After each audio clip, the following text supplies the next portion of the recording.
निष्कलंका जयाची गीतेची वाचिता टीका ज्ञान होय लोका अति भाविका ग्रंथार्थिया। ओम नमो जियाध्या वेद प्रतिपाद्या जय जय स्वसविद्या आत्मरूपा। देवा तुची गणेशु सकलार्थमती प्रकाशु मने निवृत्तीदासु अवधारी मने निवृत्तीदासु अवधारी। पुंडलीक विठ्ठल श्री ज्ञानदेव तुकाराम श्री पंढरीनाथ भगवान की जय।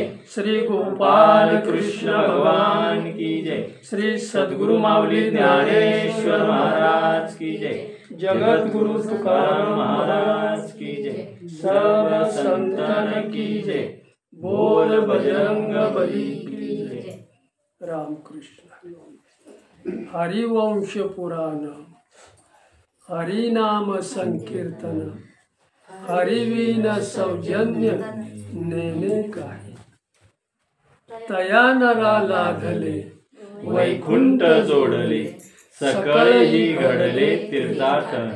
मनोमार्ग गेला तो येथे मुकला हरिपाठी स्थिरावला तोची धन्य।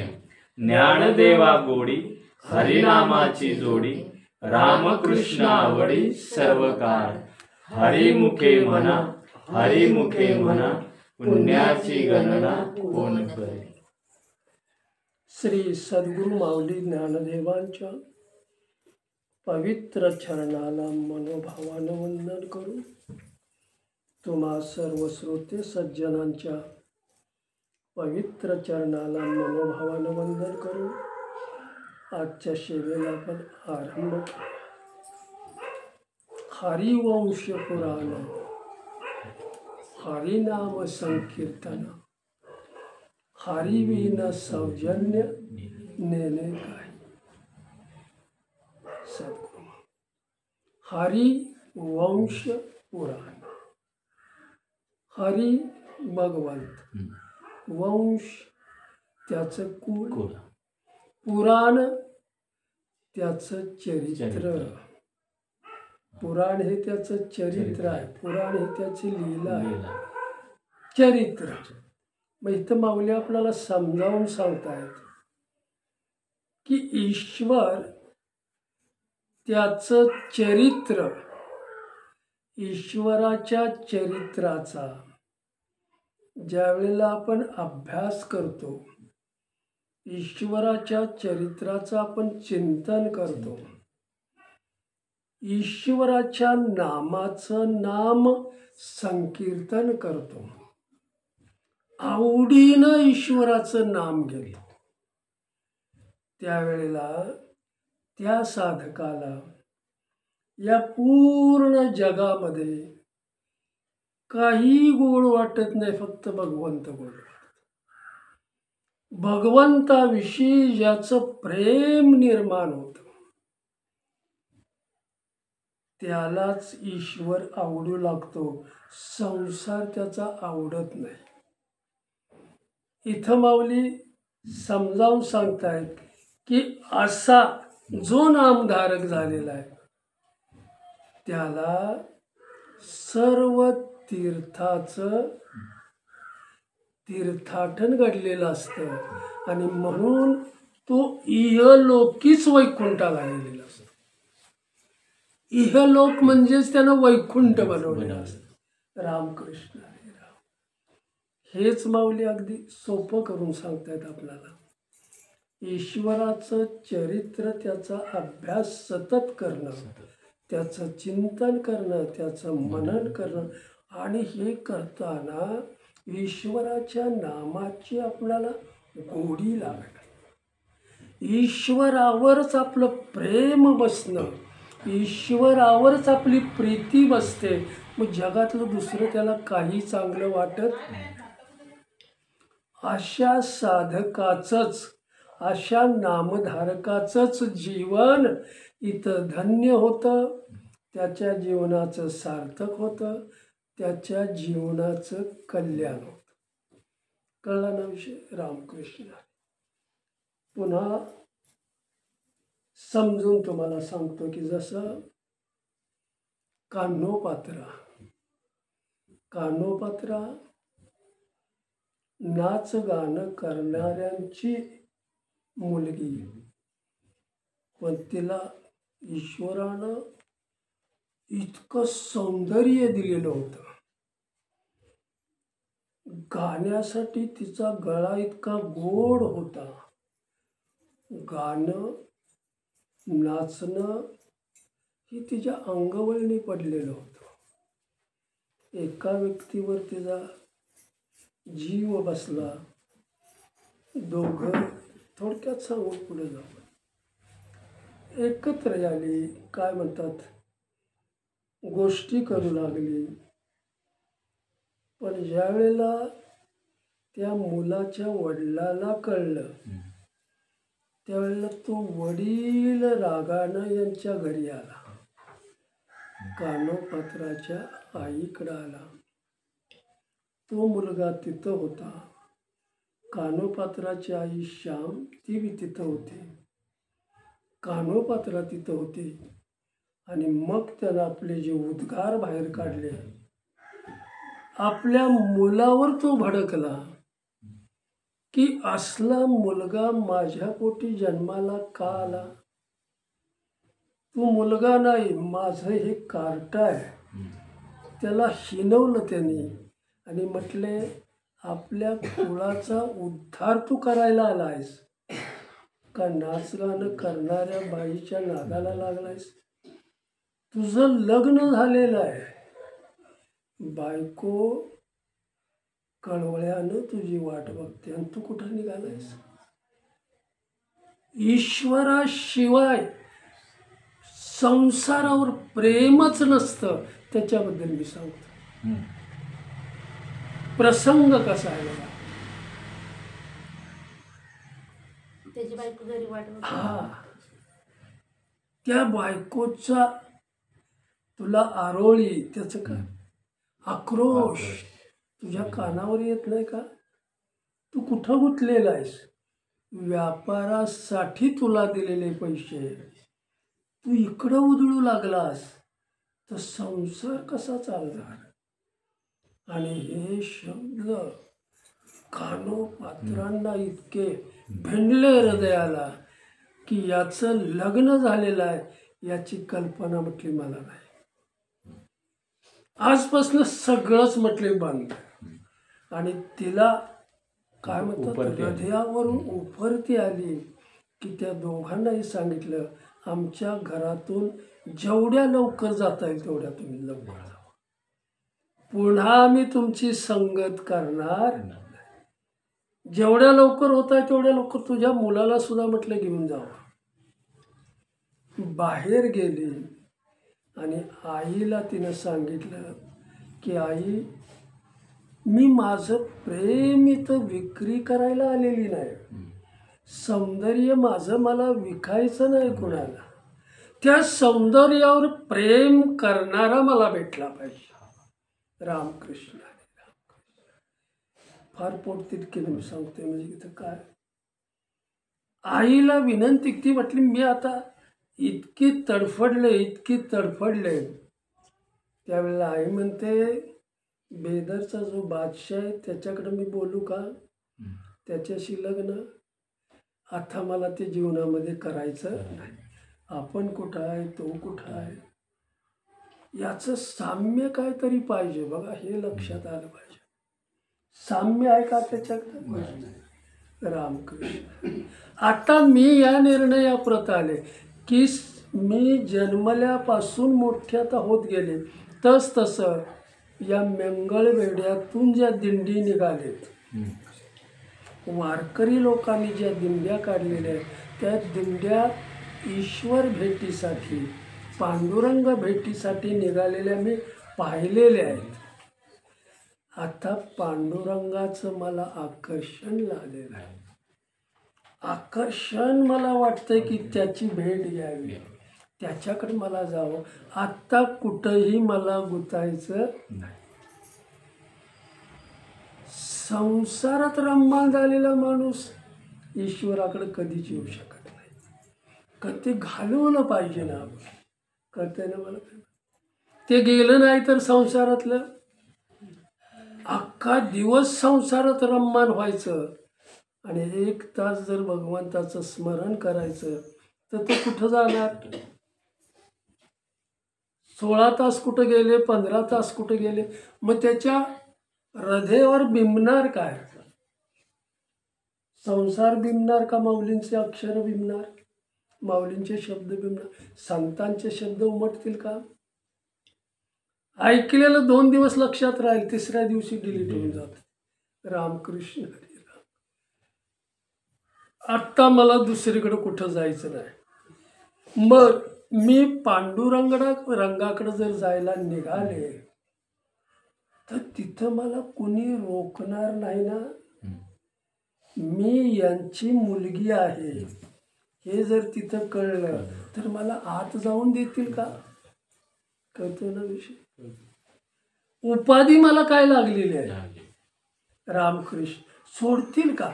पण माझा निश्चय झालेला आहे. एका दिंडीवाल्याकडे त्यांनी कॉन्टॅक्ट केलं, काय म्हणतात, संगनमत केलं आणि तिनं शंका बोलून दाखवली, मला तुमच्याबरोबर यायचं आहे, पांडुरंगाचं मला दर्शन घ्यायचं आहे. तुम्ही म्हटलं या, हरकत नाही, पण आत मला काय सोडायला झालं? रामकृष्ण हरी राम. इतका तिचा गोड गळा होता. ज्यावेळेला ती अभंग गायला लागली त्यावेळेला सगळेच त्यांनी आपलं गाणं बंद केलं, अभंग गाणं त्यांनी आणि हिलाच सांगायचे तू म्हण.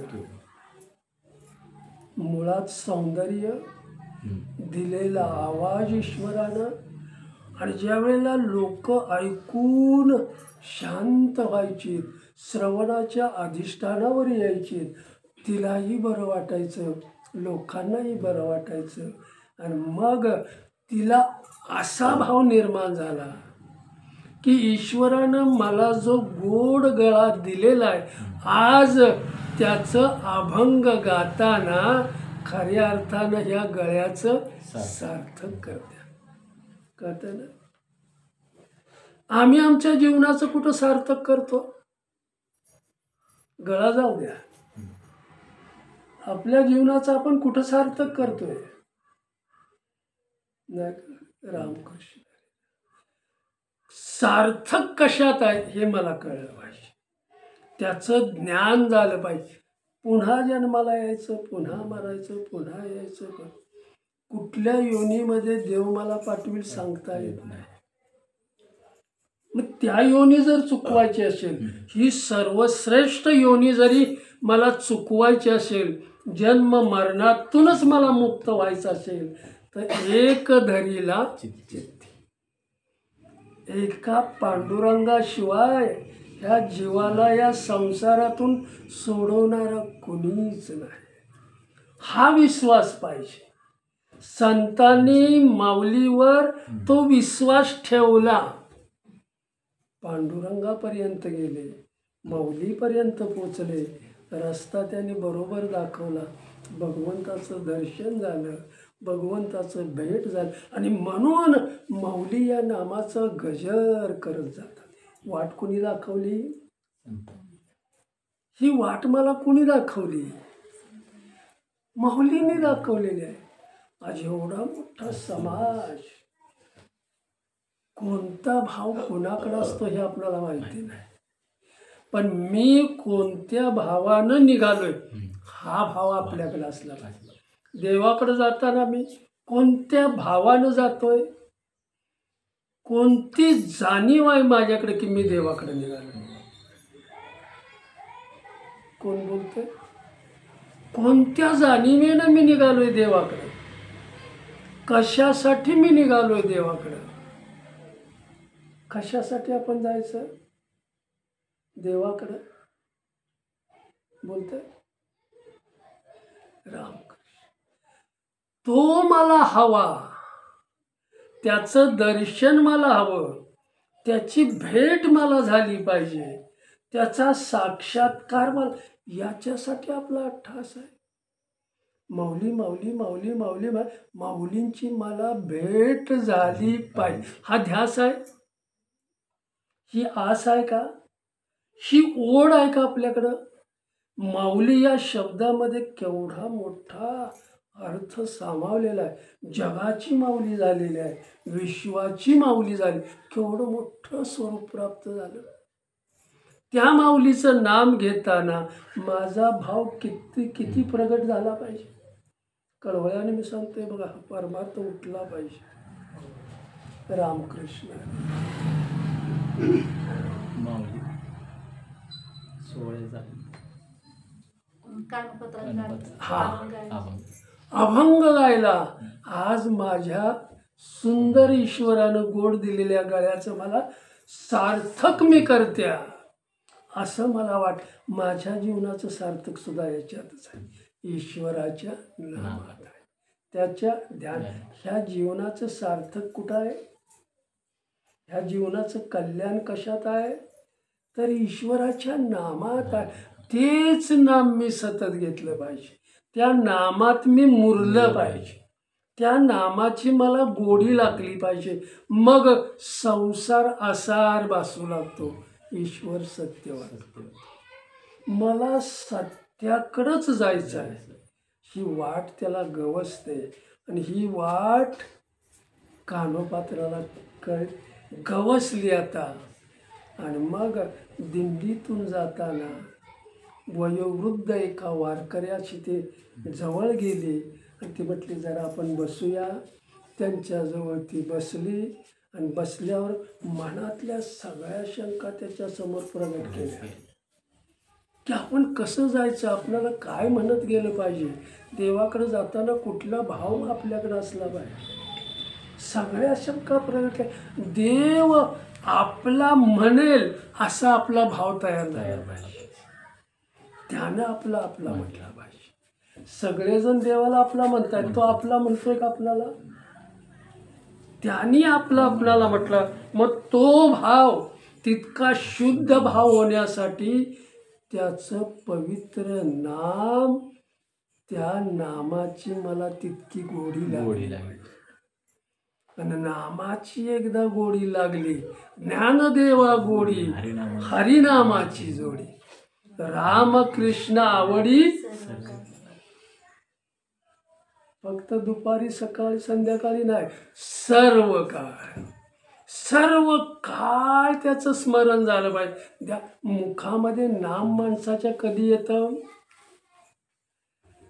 मुखामध्ये नाम आतमध्ये पाहिजे.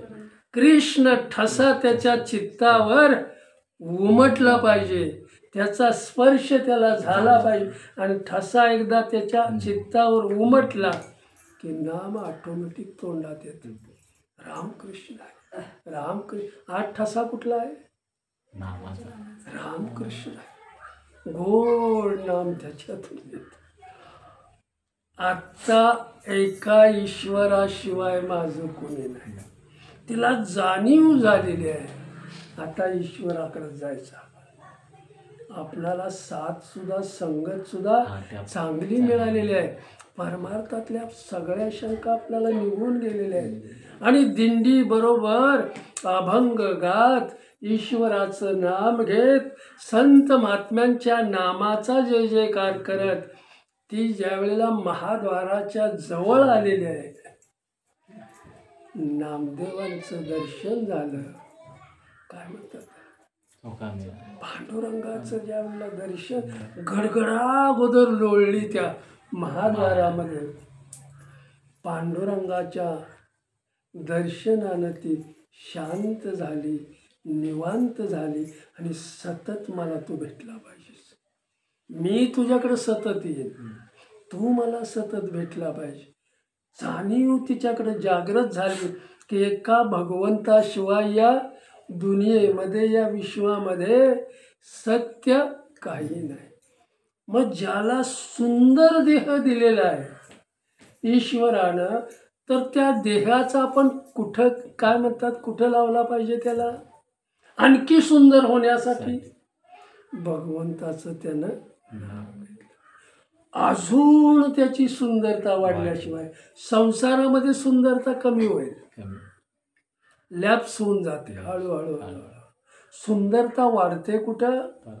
ईश्वराच्या नामामध्ये, ईश्वराच्या त्यानं मला दिलेलं आहे सौंदर्य, त्याच्या पवित्र चरणावरच मला खर्च करायचं, कळतं ना? आणि असं ज्या वेळेला ज्याला ज्ञान झालेलं आहे तो वाट चुकत नाही. राम एक वाट त्याची झाली, राम दुसऱ्या वाटेवर चालणं, आडवाटेला जाच का? संतांनी हा महामार्ग बनवला आहे तरी लोक आडवाटेला जातात का? रामकृष्ण, आपण जातो का आडवाटेला? राम, आपण आडवाटेला जातोय का? खरं आहे ना? कृष्ण, अजून सुद्धा आपण आडवाटेला जातोय. आपणाला या महा रस्त्यावर सुद्धा चालता येत नाही, अजून ध्यास नाही झालेला. आडवळणाकडे अजून आपण पळतोय. का पळतोय? तेवढी ओढ नाही, तेवढा ध्यास नाही आपला. म्हणून कान्होपात्राचं उदाहरण देताना एका ईश्वराशिवाय माझी कुणावरही प्रीती नाही, विषयच तिनं क्लोज केला. आता जगायचं ते फक्त ईश्वरासाठी, त्याच्या प्राप्तीसाठी, त्याच्या भेटीसाठी, आणि मग तिचं जाणं येणं चालू झालं. हे सौंदर्य ज्यावेळेला खळांनी बघितलं, दुष्ट लोकांनी बघितलं, त्यावेळेला तिला काय म्हणतात घेण्याचा नेण्याचा त्याने विचार केला. पण पांडुरंग जवळ असल्यामुळं ईश्वराचं नाम तिला सुरक्षित ठेवण्याचं काम स्वतः ईश्वराने केलं. माझ्या आता हा जीव माझा आहे, माझ्याकडं त्यांनी समर्पण केलेलं आहे, मला तो शरणागत आलेला आहे. याचं रक्षण कोण करणार आता? रामकृष्ण. देव तारी त्याला आणि देव मारी त्याला कोण तारणार आहे? राम. किती खळाने अट्टास केला, काही जमलं नाही. आणि म्हणून त्यांनी बिदरच्या बादशाकडे गेले आणि हिच्या सौंदर्याचं वर्णन केलं, गोड गळ्याचं वर्णन केलं. आणि हे सौंदर्य तुमच्यासाठी ईश्वराने निर्माण केले, त्याच्यात भर घातली. थोडक्यात विषय आपण पुढे जाऊया. निष्ठा माणसाची किती असली पाहिजे. वडून परमार्थात आणणं हे नाही. हा येत आहे का? कीर्तन चालू झालंय का? ह्याला ओढ नाही म्हणत. ओढ याचा अर्थ चालू व्हायच्या मी अगोदर पाहिजे. ह्याला ओढ म्हटलं, माझा इथं वेळ गेलेला कुठं जाईल? नामातच जाणार आहे. कशासाठी मी भगवंताकडे जातोय? संसार एवढा सोडून, संसार पाठमोरा करून, गाडीचं भाडं देऊन, एवढ्या अट्टासानं, एवढा सीन येईपर्यंत गाडीत बसूनच्या कशासाठी मी जातोय तिकडं? काय कशासाठी जाणार? आलो पंढरीला जाऊन, ह्याच्यात काय उपयोग नाही. सीन गेला पाहिजे. माझं जे चालणं होतंय, माझ्या शरीराला जो त्रास होतोय, तो सीन त्याला बघितल्याबरोबर सगळा निघून गेला. आणि हे दर्शनाचं खरं भाग्य आहे. हे झालं पाहिजे. नाही हो, तिथं 9 दिवस गेलो ना आजारी पडलो. कशामुळं? पाणी बदललं. पाणी बदललं. रामकृष्ण. पंढरपूरला गेलो आजारी पडलो. 9 दिवस आम्ही काय म्हणतात त्याला, भ्रमंती ईश्वराची काय म्हणतात, वारी. 9-10 दिवस लोक जातात की हे देव ते देव, सगळी तीर्थाटन करतात, मग आल्यावर गप पडतात. रामकृष्ण. कुठं कुठं गेलं ते वाटतं. उलट शीन गेला पाहिजे का हे वाढलं पाहिजे. राम ज्याचा शीन वाढतो ओढ नाही त्याला. मी स्पष्ट सांगतो त्याची ओढच नाही आहे. जायचं यायचं. राम शेजारणीनं मला पंढरीला माझी जायची इच्छा नव्हतीच, पण तिच्यामुळे पण तुला कुणी जायला सांगितलं. रामकृष्ण रामकृष्ण एक चित्तामध्ये धरला. आता पांडुरंगाशिवाय मला कुणीही नाही. निर्वाणीचा तो आहे. या संसारातून माझी सोडवणूक करणारा तो आहे. ह्याच्यातून मला माझे आप्तजन मला सोडवणार आहेत का? सोडवणार आहेत का? कुठं उतरून राहिला आहे? फार महत्वाचं आहे. आणि हे जर ज्ञान ज्याला झालेलं आहे ना, परमार्थ संतांची वाट त्याला दिसल्याशिवाय, संतांचे काय म्हणतात पवित्र चरण स्पर्श झालेले त्याला ते दिसल्याशिवाय वाट दिसते. त्याला मार्ग दिसतो. मार्ग दावून गेले दयाने हे आपल्याला स्पर्श झालेले वाट कधी दिसेल तेवढं अंतकरण आपलं भरून आलं पाहिजे. रामकृष्ण बादशाला सगळं वर्णन सांगितलं आणि मग बादशाह आदेश दिला घेऊन या. कोण ऐकणार नाही? राजाने सांगितलं सगळ्यांना ऐकणं भागच आहे. त्यांचं ते सैनिक होतं ते आलं, गराडा घातला, समज दिली, बादशाचं बोलावणं झाले. तुम्हाला चिंतेत पडली. कानोपात्राला चिंता लागली. आता मला याच्यातून सोडवणारा कोण आहे? तू आहेस. तुझ्या पवित्र चरणावर मी शरणागत झालेला आहे. आता तू काय करायचं? माझी लाज तुझ्याकडं आहे सगळी. तुला काय करायचं ते कर. त्यावेळेला 6-7 दिवस झाले. लोकांचा त्या सैनिकाचा वेढा पडलेला आहे. मार्ग नाही आहे. आणि मग ती चिंतित झालेली आहे. सांगावाला आपल्याला तिकडं जायचं आहे तुम्हाला घेऊन. त्यावेळेला तिनं कळवळ्याने सांगितलं 1 दिवस फक्त वाट पहा. तुम्हाला घेऊन जाण्यासाठीच आम्ही आलेलो आहे. अजून 1 दिवस कसं? जास्त दिवस जर वाढले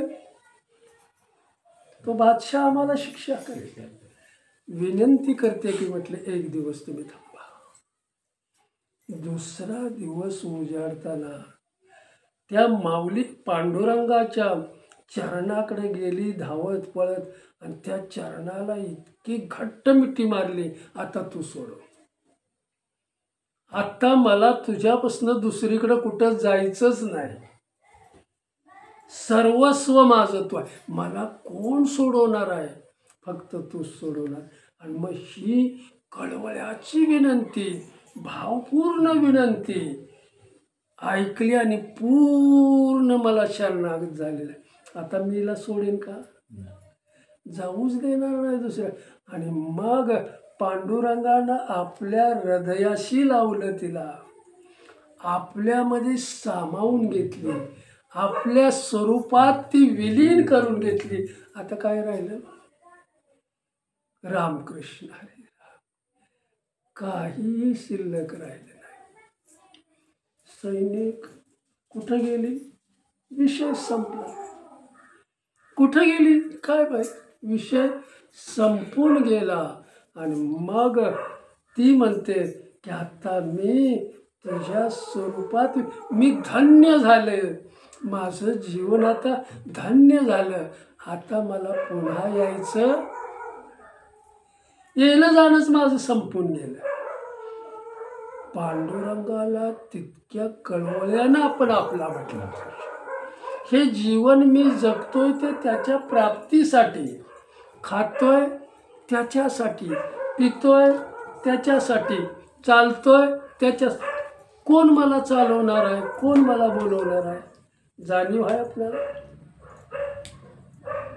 कोण चालवणार? आत राम आहे, त्याचा अंश आहे म्हणून मी बोलतोय. तो नसेल तर चालवणारा कोण आहे मला बोल. आणि याचं ज्ञान खरं आपल्याला झालं पाहिजे.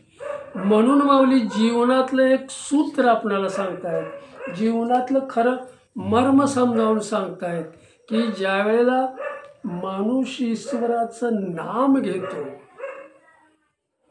त्यावेळेला त्याला ते काय म्हणतात, बळ प्राप्त होतं, श्रद्धेचं बळ प्राप्त होतं. आणि श्रद्धेचं बळ त्याला प्राप्त झालं की त्याला ब्रह्मबळ हे मिळतंच, त्याला सहाय्य करतं. ब्रह्मबळ मिळणं म्हणजे भगवंताचं सामर्थ्य त्याला प्राप्त होतं. ही संतांची एक सेवा आहे. भगवंत आपल्या इतका त्या संताला सामर्थ्यवान करतो. सामर्थ्य कोणी दिलं? श्रद्धेचं बळ आहे. त्या बळाला ब्रह्मबळाची प्राप्ती झाली, ईश्वराचं सामर्थ्य प्राप्त झालं. पण हे सामर्थ्य श्रद्धेच्या बळाशिवाय प्राप्त होऊ शकत नाही. श्रद्धा पाहिजे. श्रद्धेचं बळ अगोदर प्राप्त करून घ्या आणि मग तुम्हाला ब्रह्मबळ मिळाल्याशिवाय, मग ब्रह्मबळ प्राप्त झालं, श्रद्धेचं बळ प्राप्त झालं आणि मग तो साधक या संसारातून मुक्त होतो. आता उरलोय कशासाठी? आता फक्त उपकारासाठीच उरलोय. आता मी भगवंताच्या स्वरूपामध्ये विलीन झालेलो आहे. त्यानं आता ठेवलेलं आहे मला. हा माझा बोनस आहे. कळतंय मला काय माहिती? रामकृष्ण त्यानं ठेवलेलं आहे, पण मी त्याच्या स्वरूपामध्ये, म्हणजेच माऊली इथं सांगतायत हरिवंश पुराण, हरिनाम संकीर्तन, हरिविन सौजन्य नेणे. जो भगवंताचं अवतार कार्य आहे, त्या अवतार कार्यातल्या ज्या लीला आहेत, त्या लीलांचा जो अभ्यास करतो, त्या अवताराचा जो अभ्यास करतो, त्यावेळेला त्याचं चिंतन मनन झालं की ईश्वराच्या नामाची त्याला गोडी लागली. ईश्वराच्या नामाची त्याला गोडी लागली की ईश्वरानं निर्माण केलेलं हे जग आहे, जे विश्व आहे, त्याच्यात फक्त भगवंतच सत्य आहे याची त्याला जाणीव होते. याची त्याला खरी जाणीव होते. याचं त्याला खरं ज्ञान होतं. जी मी काय म्हणतोय, तुम्ही कुठेतरी मुरलाय. मी आता काय म्हटलं? रामकृष्ण शहाणा तो धनी घेते. आपला उद्धार करून घ्यायचा असेल तर श्रवण, नाही तर तसं श्रवण होत नाही. रामकृष्ण हरे राम. इथं येऊन सुद्धा डुलक्या देणं हे आपलं भाग्यच नाही. दुर्दैव आहे, दुर्दैव. माऊलींच्या जवळ जाऊन जर माऊलींच्याकडं जाता येत नसेल, त्याचं नाम केवढं दुर्दैव आहे आपलं. आणि हे दुर्दैव आपल्याला बाजूला सारायचं असेल, सतत नामात राहा, सतत तुम्ही स्मरण करा. सद्बुद्धी ईश्वर देईल तुम्हाला. बुद्धी संसाराचा त्याग करायला लावेल, ईश्वराचं नाम घ्यायला लावेल, त्याचं ध्यान करायला लावेल. ती सद्बुद्धी माझ्याकडं तयार होण्यासाठी त्याचं गोड नाम मी सतत घेतलं पाहिजे. म्हणून ज्याला ज्ञान झालेलं आहे, सत्य काय याची जाणीव झालेली आहे, आणि ते त्यानं जर घेतलं तर तो ईश्वराच्या गोड नामातच राहतो, ईश्वराच्या गोड ध्यानातच राहतो. आणि बाकी संसार त्याला आपला वाटत नाही. संसारातलं माझं काय आहे, या संसारातलं माझं काय आहे, काय आहे माझं? माझं काहीच नाही तरी मी माझं म्हणतोय. फार प्रश्न गंभीर आहेत, पण आपण तुम्हाला मी वाटतोय पण मी त्याच्यात नसतोयच, वाटत असेल पण आपण नाहीच त्याच्यामध्ये.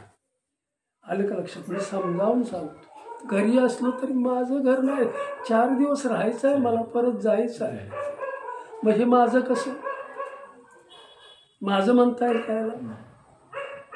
रामकृष्ण हरे रामकृष्ण. मग माझं काय इथं आहे तेच माऊली हरिपाठातून सांगत, तेच संतांनी आपल्याला सांगितलेलं आहे की मग ज्याला हे ज्ञान झालेलं आहे, ज्याला सत्याची जाणीव झालेली आहे, खरं ज्याला ज्ञान झालेलं आहे, त्याला भगवंताच्या नामाचीच गोडी लागते, त्याला ध्यानाचीच गोडी लागते.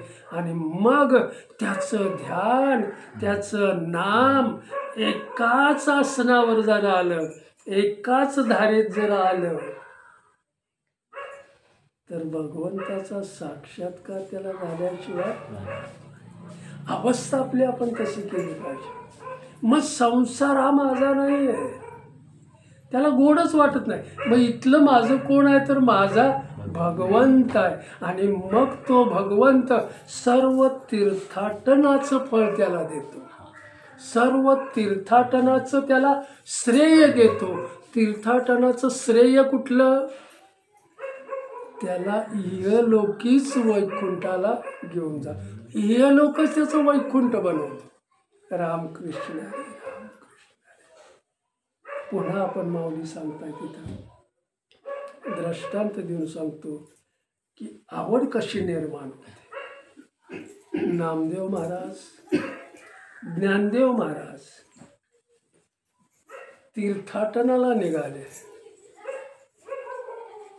महाशिवरात्रीचा दिवस आहे आणि त्या दिवशी ते औंढ्या नागनाथांकडे आलेले आहेत. त्या सकाळच्या पारी लवकर उठलेले आहेत, महाशिवरात्रीचा दिवस आहे, स्नान झालेलं आहे, ईश्वराचे काय म्हणतात त्याला पूजापाठ झालेला आहे. आणि मग ते नागनाथाच्या मंदिराकडे निघाले. नाम संकीर्तन तिथं चालू झालं, नामाचा जयघोष चालू झालाय. आणि त्याचं निरूपण करण्यासाठी नामदेव स्वतः उभे राहिले. उभे राहिल्यावर एवढ्यात पुजारी आले, 16 ओळ्यात राहणारे पुजारी. पुजाऱ्यांना आतमध्ये देवाकडे जायला वाटच नाही, फार झालेला असला तरी. मग जाणार कसं? तर ते हा कोण आहे? तर शिंप्याचा मुलगा आहे. मग इथं काय करतोय? तर नाम संकीर्तन. हा कीर्तन याचं चालू आहे, निरूपण याचं चालू आहे. एवढी गर्दी, आम्हाला जायला वाट कुठं आहे? त्यांनी सांगितलं तुम्हाला इथं कसं काय, आम्हाला कसं काय आम्ही जाणार? मग त्यावेळेला त्यांनी सांगितलं, आदेश दिला यांना, अद्वा तद्वा बोलले सगळ्यांनाच. नामदेवाला सुद्धा जरा हा काय म्हणतात एकेरी भाषेत बोलले आणि म्हटले तुझं कीर्तन तू देवळाच्या पाठीमागं जा, म्हणजे आम्हाला जायला यायला रस्ता देवाकडे आम्हाला जायचं. कीर्तन रंगात आलेला आहे, टाळ्यांचा कडकडाट चालू झालेला आहे. आणि या 16 ओळ्यातल्या पुजाऱ्यांनी ते बंद, जावा तुम्ही पाठीमाग. देवाला काळजी पडते अशा भक्ताची. उदास झाले नामदेव महाराज, ज्ञानदेवांना बरोबर घेऊन पाठीमागे गेले. आणि मग कीर्तनाचा भंग झाल्यामुळं देवाचं ध्यान त्यांना लवकर होईना झालं. देवा पाठमोरा झालेला आहे आता त्यांचा. त्यावेळेला ईश्वराला काळजी पडली आणि ईश्वरानं स्वर्गातले वैकुंठातले वारकरी पताका घेऊन खाली पाठवले. कळतंय? कुणाची लाज राखतो? भक्तांच्या मागं पुढं तो उभा राहतो. कधी उभा राहील? त्याचा भाव तितका प्रबळ झाला पाहिजे. तेवढा भाव ज्याचा काय म्हणतात शुद्ध झालेला आहे, पवित्र झालेला आहे, ईश्वराला तिथं यावंच लागतं. तो माझा आहे आणि मी त्याचा आहे. भगवंत तिथं येतोच, त्याचं रक्षण करतो, संसार त्याचा सांभाळण्याचं काम करतो. आता संसार भक्तांचा कोण चालवत आहे? देव. देवच चालवतो. त्याचं नको असणं काय ते भगवंताला सगळं बघ, आणि तिथं त्याला राबावं लागतं. एकनाथ महाराजांच्या घरी श्रीखंड श्रीखंड्या बनून आले. कुठून? द्वारकेहून आले. कशासाठी राबले? तुकाराम महाराजांच्या कार्याचं सगळं बनवलं. एकनाथ महाराजांच्या घरी कार्याचं, ज्याला त्यांनी आपलं म्हटलेलं आहे त्या घरात तो राबल्याशिवाय ऋण कसं फेडणार? मला ऋणी केलेलं, ईश्वराला ऋणी केल्याशिवाय त्याच्याकडे मागण्याचा अधिकार आपल्याला प्राप्तच होत नाही. आपण मागतो, त्याला ऋणी केलंय का? मग मागतो कशासाठी आपण? हा? ईश्वराकडे ऋणी तर मी केलेलं नाही, त्याच्याकडे तर मागतच मी राहतो. मला हे पाहिजे, मला ते पाहिजे, संसारातलं मला अमकं कमी आहे, तमकं ते तू ईश्वरा दे, तुला मी अमकं देतो, नारळ देतो, फुलं देतो, तुळस देतो. अरे म्हटलं हे सगळं माझं आहे, तुझं काय आहे? तर मग आपलं काय आहे भगवंताला देण्यासाठी? आपल्याकडे काय आहे? जीव ठेवीला पायी जीव दे ना माझ्यासाठी. तो जीव वाचवण्याचं काम मी करणार, त्याचं रक्षण करण्याचं काम.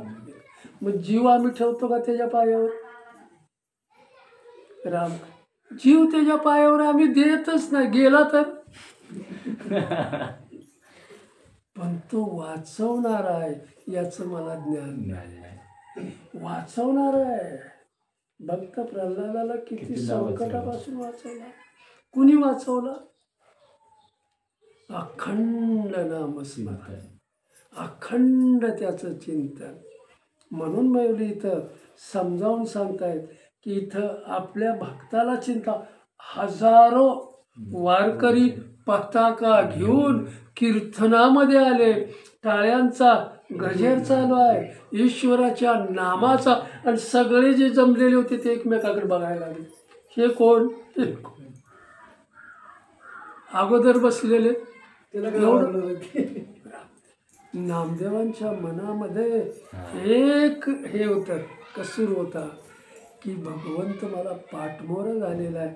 हे त्याचं त्याने शुद्ध मनानं ध्यान केलं, त्याचा आठव केला, आपल्या मनात त्या नागनाथाची मूर्ती बसवली, आणि त्यानं आपल्या ईश्वराला हाक मारली की त्यावेळेला भगवंतानं ते मंदिरच फिरवलं. नंदीला तिथंच ठेवला. नंदी राहिला, पाठीमागं गेला, आणि इकडं देवळ फिर सन्मुख झाले. आणि सन्मुख झाल्याबरोबर वरून आलेले हे वारकरी पताका घेऊन सगळ्यांनी ईश्वराच्या नामाचा जयघोष केला, टाळ्यांचा कडकड, आणि मग कीर्तनात इतका रंग भरून गेला. रामकृष्ण, एका ईश्वराला तिथं येणं भाग पडलं का? देव भावाचा भुकेला.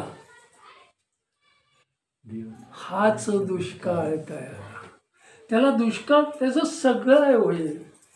त्याला दुष्काळ कुठला आहे? इतक्या भावाचा साधक मिळणं, हा दुष्काळ आहे. तसा मिळत नाही त्याला. म्हणून ते प्रयत्न. संत मुक्कामाला कसे पोचले, कसे वागले, कोणता भाव घेऊन, तो भाव मी प्रगट केला पाहिजे. त्या भावाला मी धरून केलं पाहिजे, तर मला त्यांचा रस्ता मिळेल. रामकृष्ण, ओढ लागली पाहिजे मला. ओढ भगवंताच्या भेटीची लागली की भगवंताला एकदा त्याचा हात पकडला ना, मग तो सोडत नाही त्याला. चल माझ्या, त्याची ती उर्मीच, त्या उर्मीमध्ये तो राहतो. मला भगवंताकडे जायचं आहे, इकडं आलो तरी पुन्हा ओढ, पुन्हा कधी मी जाईन, पुन्हा कधी जाईन. त्याला सगळं तीर्थाटन घडवतो, आणि इहलोकीचा वैकुंठ त्याच्या बनवतो, त्याच्यासाठी त्याला सर्वातून तो मुक्त करतो, आपल्या स्वरूपामध्ये त्याला घेतो. नामदेव महाराज भक्ती सर्वश्रेष्ठ केली आणि ती भक्ती पांडुरंगाला पोचला. त्यांच्यावरचाच एक प्रसंग मी तुम्हाला सांगतो. नामदेव महाराज हे सगळं करत असताना, घरी असताना त्याचे वडील बी होते आणि वडिलांनी सांगितलं, मी व्यापार किती दिवस करणार, आता मी थकलोय, आता तू हे कपड्याचं बोचकं घे आणि बाजार कर. नाही म्हटलेच नाही. रामकृष्ण संतांना कुणीही सांगावं तर ते कधीही नाही म्हटलेले नाही. मग वडिलांचा शब्द खाली पाडतील. राम कुणीही त्यांना, तुकाराम महाराजांना देहू गावातले सगळेच काम सांगायचे, आमचं हे तेल घेऊन या, अमकं ते करत. सर्वत्र त्यांना भगवंतच दिसू लागलेला होता. ही आपली मानसिकता झाली पाहिजे. राम जे जे बेटे भूत आपण म्हणतो, पण त्या भावापर्यंत आपण पोचलेलो नसतो. रामकृष्ण नामदेव महाराज नामदेवाला बसवलं, म्हणलं आता तू बाजार कर, मी थकलोय आता. बरं म्हटले बाजारला. आज कुठला तर अमक्या बाजारला मिळालं. कपड्याचं बास्कं घेतलं, विठ्ठलाचं पांडुरंगाचं नाव घेत घेत घेत बाजारला गेले. बाजारात तो सगळा माल मांडला, दुसऱ्या लोकांनी मांडला आणि हे आपलं चिंतन करत बसले. काहीच नाही माल विकला. ऐका जरा मला ह्याच्यातलं सांगा. भाव बळे आकळे एरवी नाकळे. भावच तुमचा पवित्र झाला तर ईश्वर तुम्हाला सोडत नाही आणि तो ईश्वराला सोडत नाही. रामकृष्ण बाजारात त्याचंच चिंतन करू लागले. दुसऱ्या लोकांनी माल विकला, गाठोडी बांधली, रात्र झाली, शाने बी आता संपलं. म्हटलं इकडे काहीच विकलं नाही. गाठोडं बांधलं आणि धर्मशाळेत गेले. धर्मशाळेमध्ये त्यांनी नामस्मरण चालू केलं आणि परत काय म्हणतात भजनचा, त्या भजनामध्ये त्याने आपलं गायला सुरुवात केली. नामस्मरण झालं, देवाचं भजन झालं, बोचकं काय म्हणतात डोक्याजवळ घेतलं आणि गाढ झोपी गेली. झोप कशी लागली? माझं खपलं नाही म्हणून उशाला ठेवलंय. खपलंय का? मग गाढ झोप लागेल का?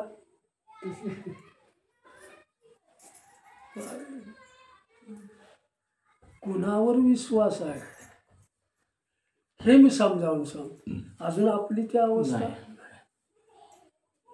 झोप का लागत नाही?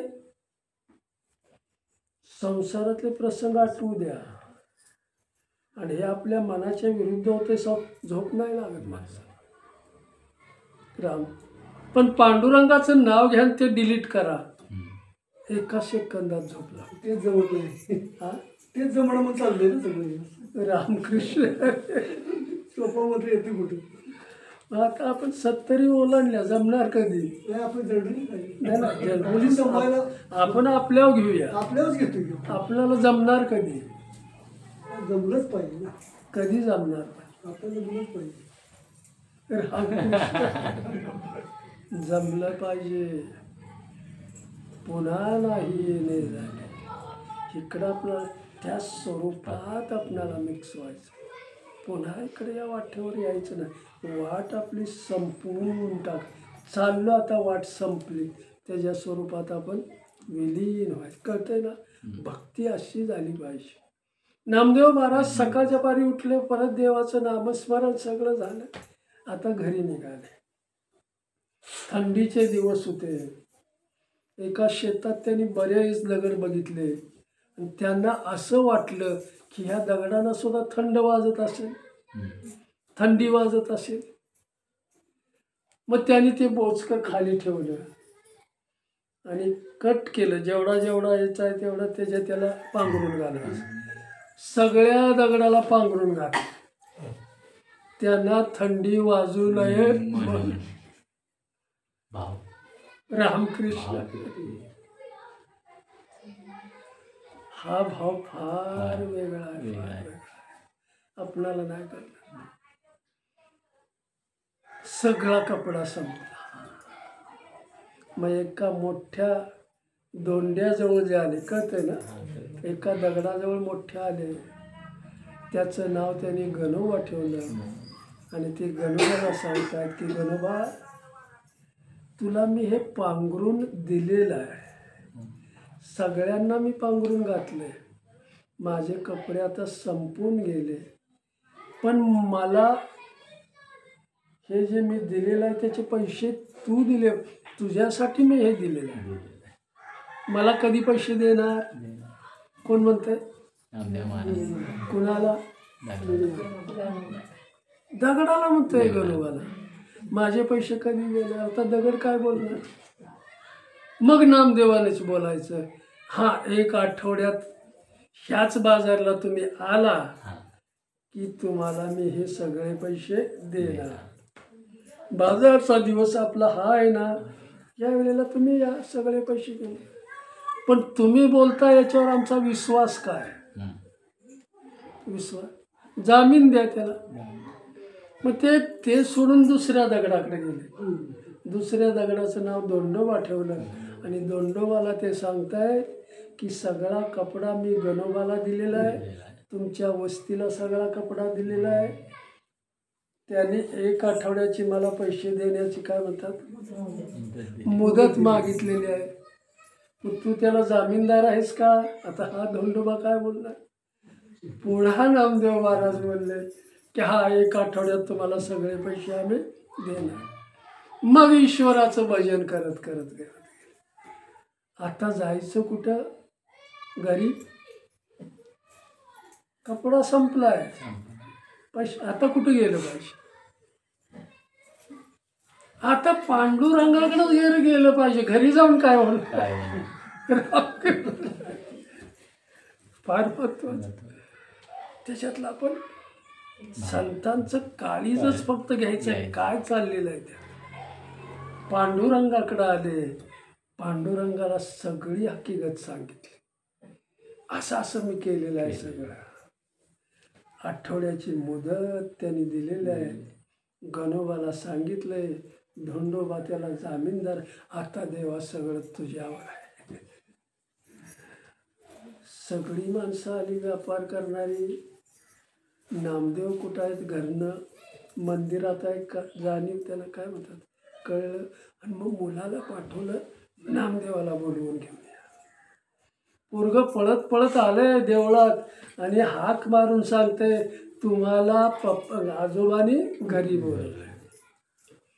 काळजात त्याच्या धस्स झालं की आता वडिलांना काय उत्तर द्यायचं. आणि मग पांडुरंगाकडं कळवळ्यानं सांगतायत मी चिंता नाही, आता ही चिंता तू करायचीस. मी केलेलं आहे, पण हे तुझ्यासाठी मी केलेलं आहे, तुला डोळ्यासमोर ठेवून केलेलं आहे. मी कसं करू आता? पांडुरंग नामदेवाशी बोलतायत, काही काळजी करू नकोस, सगळं व्यवस्थित मी करतो, काळजी राहील का? नाही. नामदेवाला सांगताय ते काही काळजी करू नकोस, फक्त माझ्या नामात राहा, माझं नाम घेत राहा, तुझी सगळी काळजी मी घेतली आता. आणि मग नामदेव महाराज आनंदानं निघालेत घरी. आनंद वाटलाय, पांडुरंगाने माझी काळजी घेतलेली आहे. केवढा आनंद आहे. वडिलांनी बोलवलं सगळा माल तू विकलास, पैसे कुठं आहे? तर म्हटले आठवड्याचा वायदा दिलेला आहे, बाजारच्या दिवशी मी पैसे घेऊन येतो. थोडक्यात घेऊन नामदेव महाराजांचा तो दिवस उजाडला. नामदेव महाराज गेलेले आहेत पुन्हा त्या शेतात.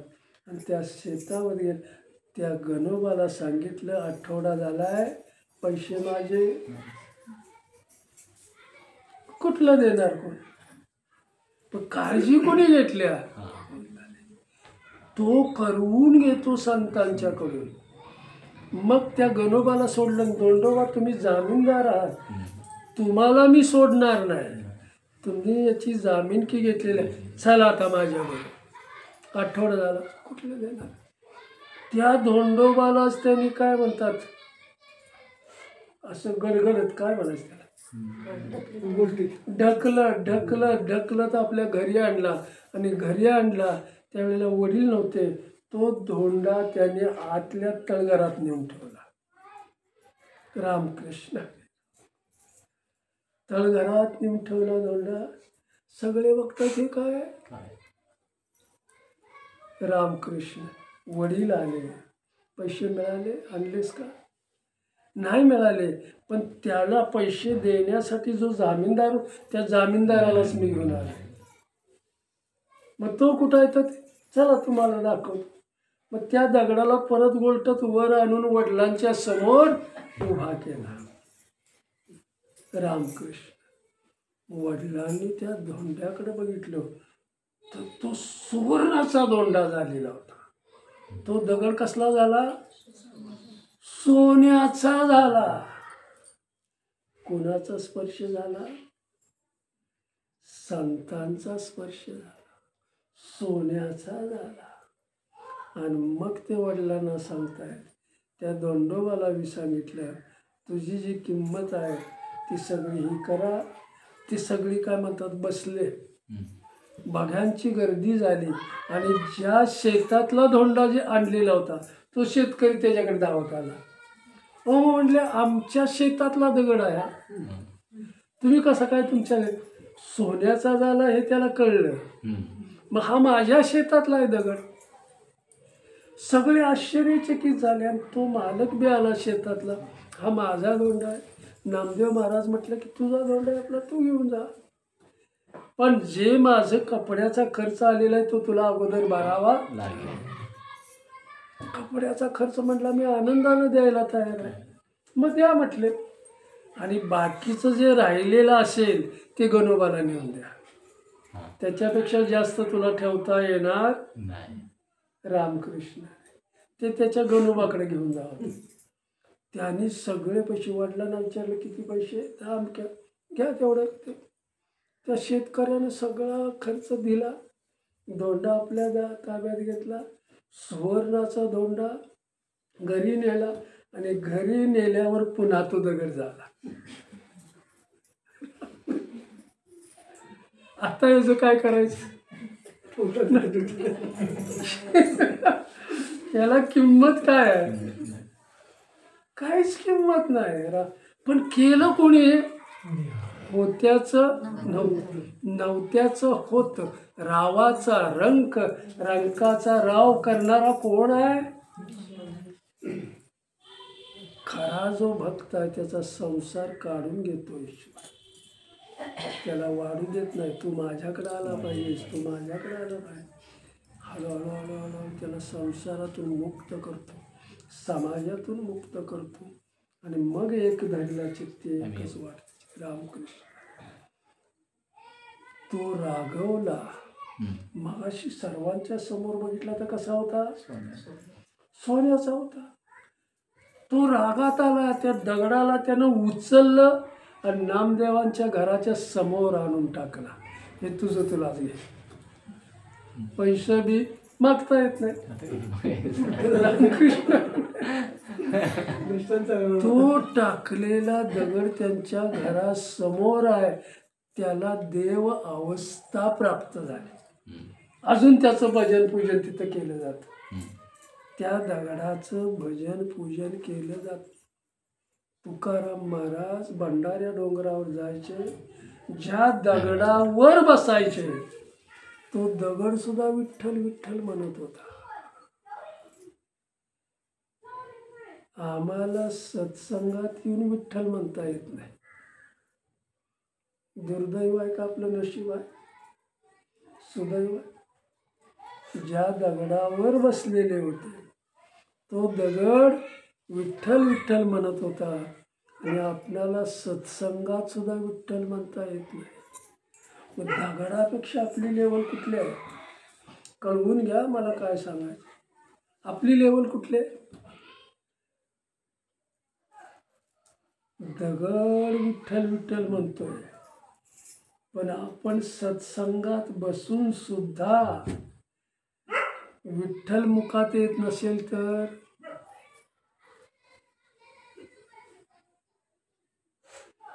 त्या दगडापेक्षा खालची अवस्था आहे. मग सर्वश्रेष्ठ नरदेह देऊन काय साध्य केलं? रामकृष्ण काय साध्य केलं? म्हणून माऊली पुन्हा जीवनाचं जीवन दर्शन घडवतायत. ज्याला माझा म्हटलेला आहे भगवंताने, आणि जो अखंड ज्याला माझा म्हणत गेला, एकमेकामध्ये ते एकरूप झालेले आहे. रामकृष्ण ह्याच्यात दुसरं कोण आहे? कोणच नाही. भक्त आणि भगवंत वेगळा नसतोच, तो एकरूपच असतो, फक्त प्रतिमा वेगळ्या. रामकृष्ण. आणि म्हणून गेल्या वेळेला मी सांगितलं होतं, ईश्वराचं नाम, जिथं नाम आहे तिथं राम आहे, आणि जिथं राम आहे तिथंच सुख आहे, तिथंच शांती आहे. हा राम नामाचा स्पष्ट अर्थ आहे. आणि त्या अर्थाची समज मला झाली पाहिजे. ती समज जर झाली नाही तर आपल्याला नाम घेता येणार नाही. राम समज झाली पाहिजे. समजून नाम घ्यायचं, उमजून नाम घ्यायचं, शहाणं होऊन नाम घ्यायचं. अडाण्याची भक्ती ईश्वराला नाही आवडत. तो म्हणतास तू बी अनाडी, भक्ती बी अनाडी, सगळंच अनाडी. मग कुठली पूजा करतो आपण? अनाडी भक्ती ईश्वराला आवडत नाही. शहाणं होऊन माझी भक्ती कर. मग शहाणं व्हायचं झालं तर मला कुठं गेलं पाहिजे? सत्संग मला मिळाला पाहिजे. सत्संगाशिवाय हे ज्ञान मला होणार. म्हणून माऊली जीवनाचं जीवन दर्शन आपल्याला घडवत आहेत की संत महात्म्याने ईश्वराला पहिल्यांदा आपला केला, ईश्वर स्वरूपात ते मग्न झाले, ईश्वर स्वरूपात ते एकरूप झाले, आणि पुन्हा भगवंताच्या लीला त्याने श्रवण करायला सुरुवात केली, सांगायला सुरुवात केली, चिंतन करायला सुरुवात केली. जे केलेलं चिंतन आहे ईश्वर स्वरूप होऊन पुन्हा घेतलेल्या लीला आहेत, त्या लीला ते चिंतन करून पुन्हा समाजाला देण्याचं त्यांनी काम केलं. आम्ही संसारातून मुक्त कसं झालो? त्याच्या